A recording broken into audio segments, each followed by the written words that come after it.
Shalom Elohim, haleluya, puji nama Tuhan. Semangat pagi Bapak Ibu Saudara yang dikasihi Tuhan kita Yesus Kristus. Jumpa lagi bersama saya Pendeta Samuel Mabuntu dalam renungan pagi ke 2573 hari renungan pagi di mengudara. Puji Tuhan.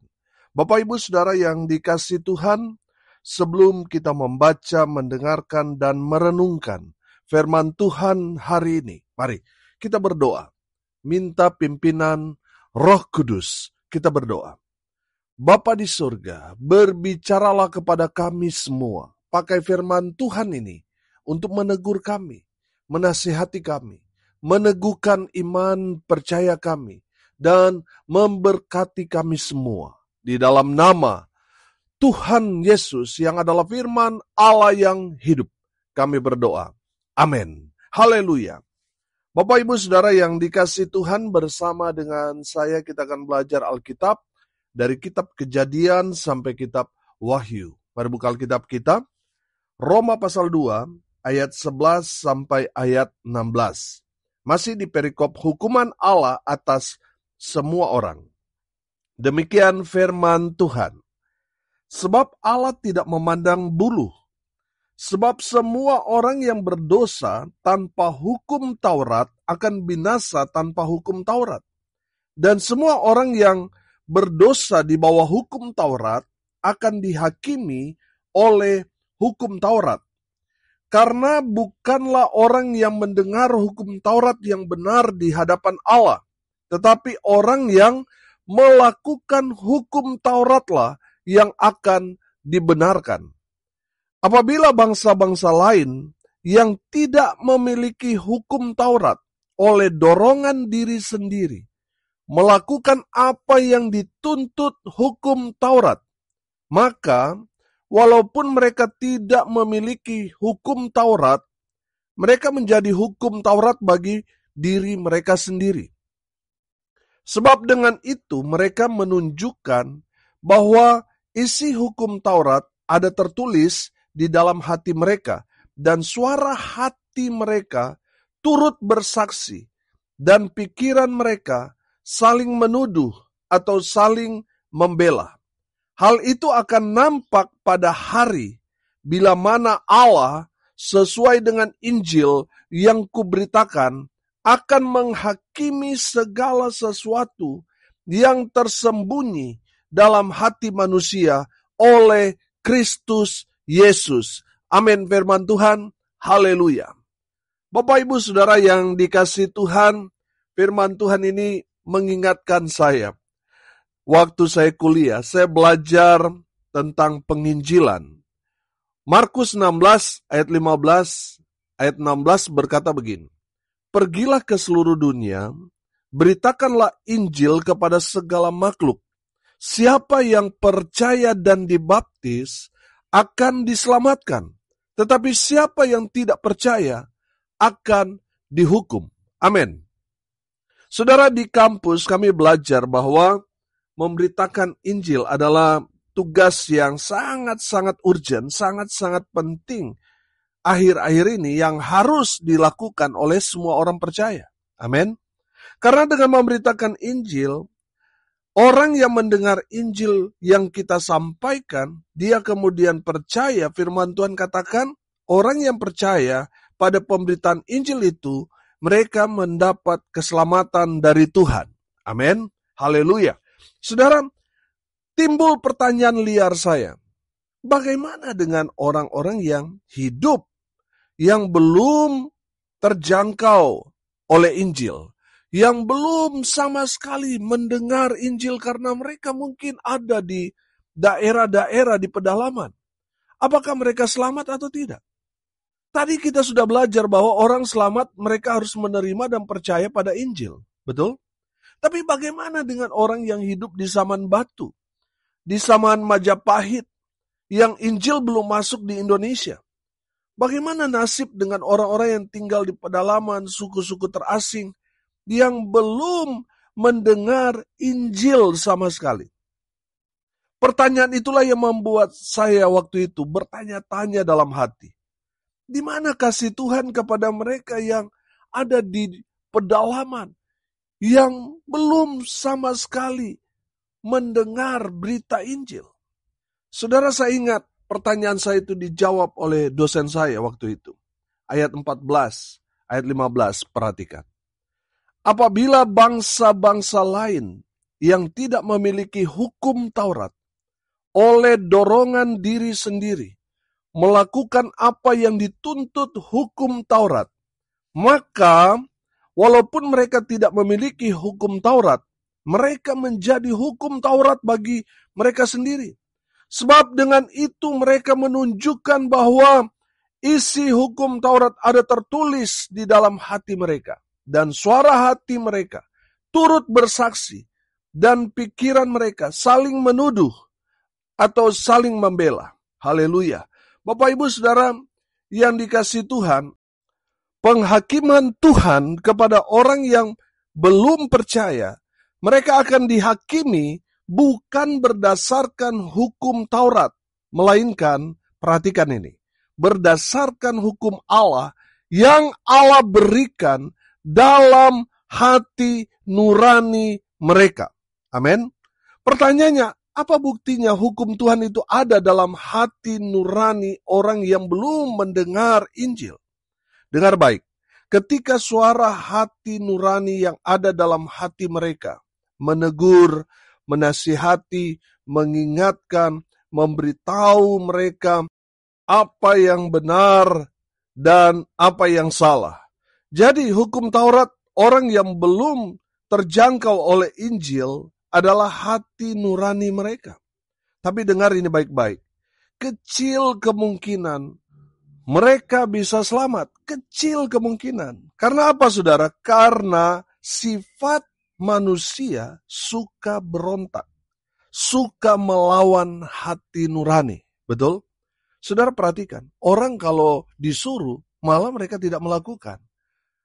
Sebaliknya, kalau mereka dilarang, maka mereka akan lakukan. Itu artinya bertentangan dengan hati nurani mereka. Saudara yang dikasihi Tuhan, kecil kemungkinan orang-orang yang belum mendengar Injil bisa selamat. Kecil kemungkinan. Karena apa? Karena sifat karakter manusia yang suka memberontak, yang suka melawan hati nuraninya sendiri. Saudara yang dikasihi Tuhan, perhatikan. Bicara soal penghakiman Allah terhadap umat manusia yang tidak percaya, tidak ada seorang pun yang dapat luput dari hukuman dan penghakiman Allah. Saudara, ayat 16, perhatikan. Hal itu akan nampak pada hari bila mana Allah sesuai dengan Injil yang kuberitakan akan menghakimi segala sesuatu yang tersembunyi dalam hati manusia oleh Kristus Yesus. Bapak Ibu Saudara, dari firman Tuhan ini, mari kita lihat di sekitar kita. Masih banyak orang yang belum mendengar Injil. Masih banyak daerah-daerah di pedalaman, suku-suku terasing yang belum mendengar Injil. Dan saya mau katakan, itu tugas kita di akhir zaman ini. Amin. Saudara yang dikasihi Tuhan, kalau saudara merindukan supaya Tuhan Yesus cepat datang, kerjakan, lakukan ini. Supaya apa saudara? Supaya Tuhan cepat, segera datang untuk menjemput kita orang-orang percaya. Haleluya. Bapak Ibu Saudara, mari buka Injil Matius pasal 24 ayat 14. Firman Tuhan berkata, dan Injil kerajaan ini akan diberitakan di seluruh dunia, menjadi kesaksian bagi semua bangsa. Sesudah itu, barulah tiba kesudahannya. Haleluya. Saudara yang dikasihi Tuhan, kalau kita mau supaya Tuhan Yesus cepat datang untuk menjemput kita orang-orang percaya, saudara, mari kita gencar beritakan Injil. Mari kita, saudara, beritakan Injil kepada orang-orang di sekitar kita yang belum mendengar Injil. Itu adalah tugas kita. Saudara, kalau kita sudah tidak bisa pergi ke sana untuk memberitakan Injil, minimal kita lakukan ini. Doakan. Doakan supaya Injil bisa diterima oleh semua orang. Doakan orang-orang yang memberitakan Injil, supaya mereka berjumpa dengan orang-orang yang tepat, yang Tuhan anugerahkan keselamatan kepada mereka. Doakan supaya daerah-daerah yang masih tertutup akan Injil, yang belum mendengar Injil, bisa masuk. Doakan supaya Tuhan menyelamatkan daerah-daerah yang ada di pedalaman, yang belum mendengar tentang Injil. Saudara, kalau saudara sudah tidak bisa pergi ke daerah-daerah itu, sudah tidak bisa pergi memberitakan Injil, minimal saudara mendoakan para misionaris, doakan orang-orang yang akan berjumpa dengan orang-orang percaya, supaya orang-orang percaya berani memberitakan Injil. Doakan daerah-daerah yang masih tertutup, yang masih belum dijangkau, doakan. Minimal saudara berdoa buat itu. Dengan demikian saudara mengambil bagian dalam pemberitaan Injil. Yang kedua saudara yang harus saudara lakukan, kalau saudara sudah tidak bisa pergi memberitakan Injil, minimal saudara support para misionaris, para penginjil-penginjil yang diutus ke daerah-daerah di pedalaman. Dukung mereka lewat dana saudara. Support mereka.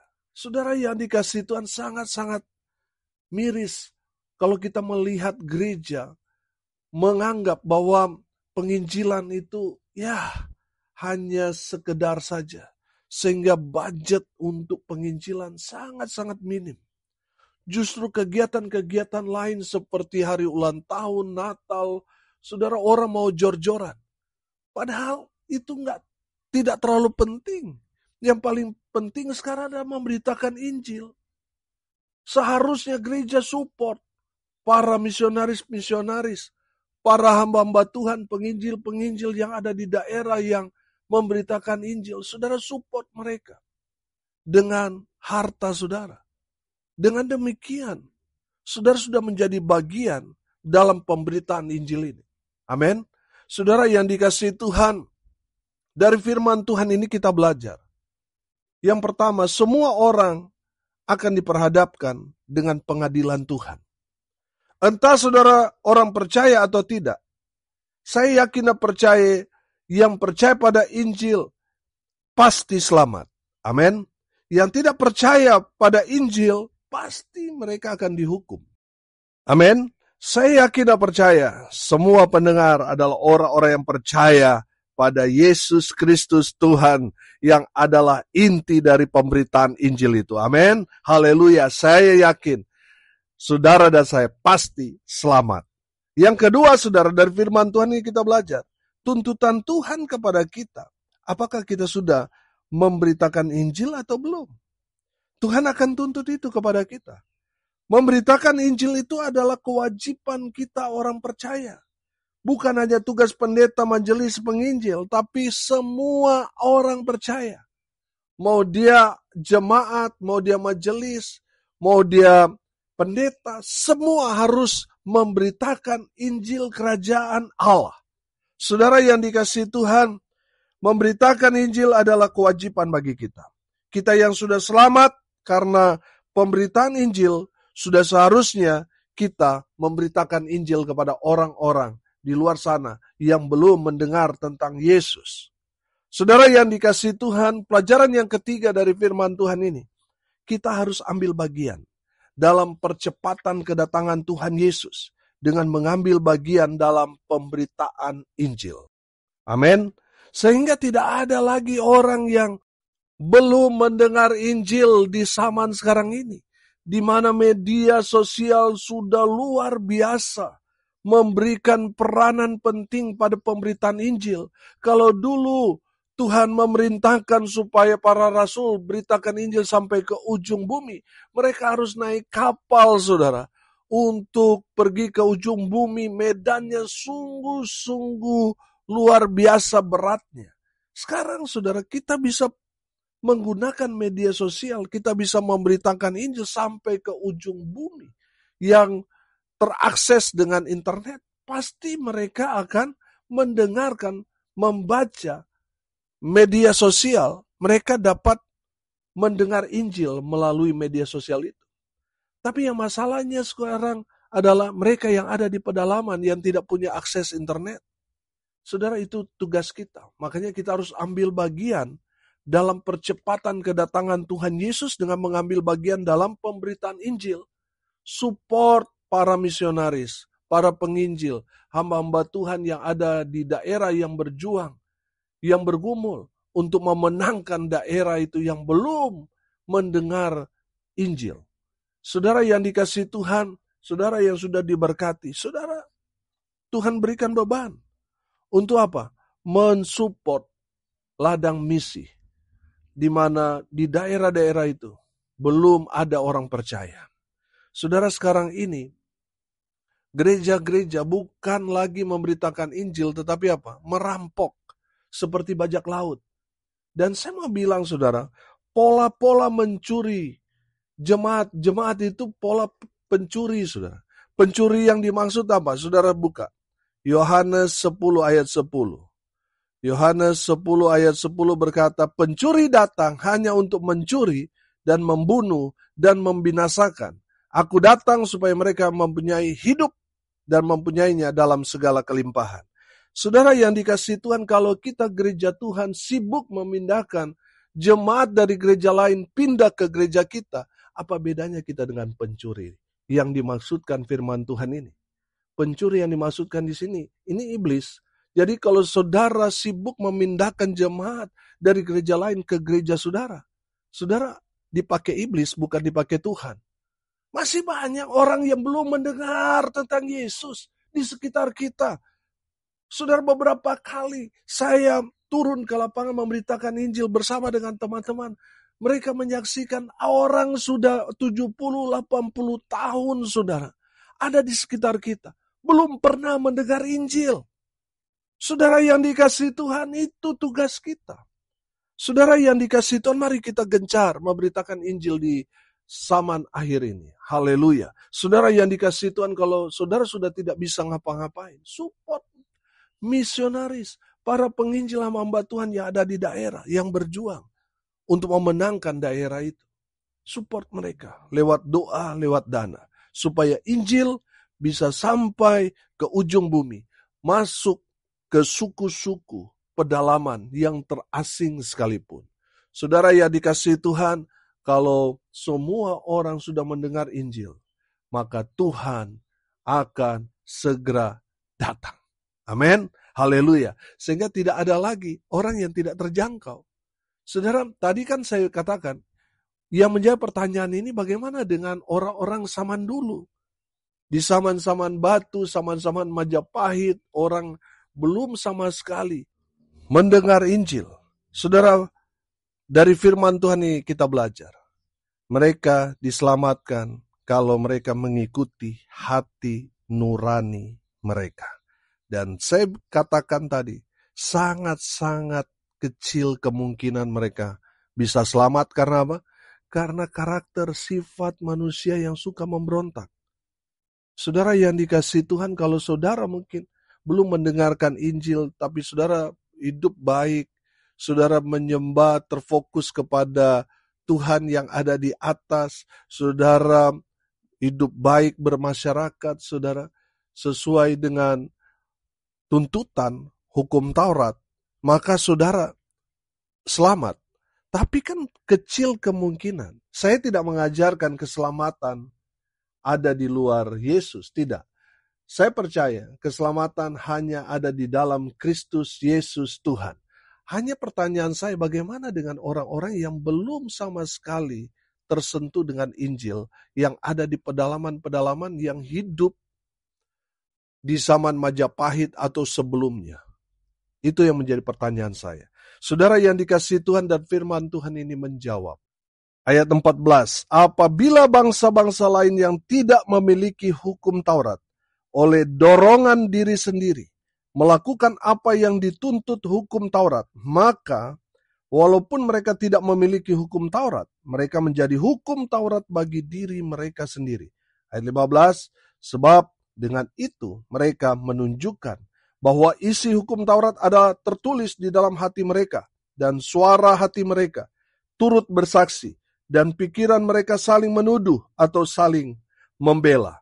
Bapak Ibu Saudara yang dikasihi Tuhan, firman Tuhan ini menjawab pertanyaan-pertanyaan saya pada orang-orang yang hidup di zaman purbakala, yang belum mendengar tentang Injil. Mereka bisa selamat kalau mereka hidup menuruti hati nurani mereka. Tapi tadi saya katakan, ini yang ketiga kali, kecil kemungkinan mereka bisa selamat. Karena apa? Karena sifat karakter manusia yang suka memberontak. Saudara yang dikasihi Tuhan, dari firman Tuhan ini, saya ringkaskan lagi, kita belajar. Semua orang akan diperhadapkan di hadapan Allah. Baik itu orang percaya maupun orang yang tidak percaya. Saya yakin dan percaya, orang yang percaya pada Tuhan Yesus pasti selamat. Yang kedua, tuntutan Tuhan kepada kita adalah apakah kita sudah memberitakan Injil atau belum. Kalau kita sudah memberitakan Injil, kita sudah menjalankan tugas kita pasti selamat. Amin. Tapi kalau belum, inilah saatnya.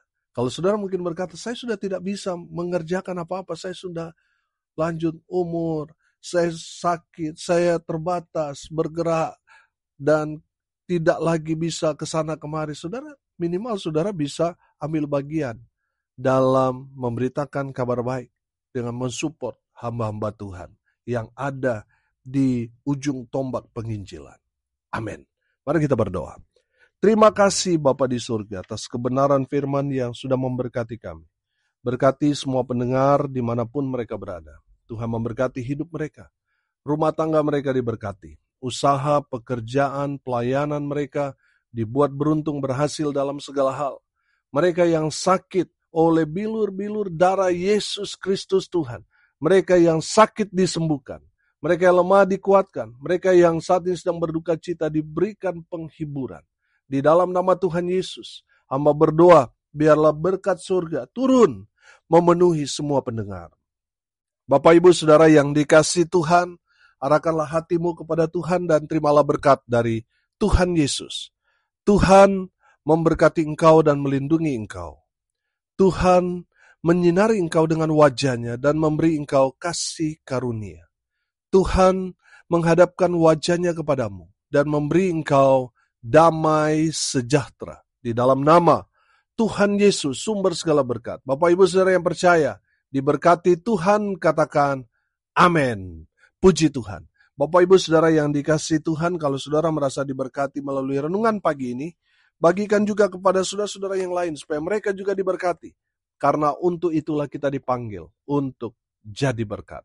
Salam kasih dari Bali. Saya Pendeta Samuel Mabuntu. Sampai jumpa besok pagi. Tuhan Yesus memberkati kita semua. Haleluya.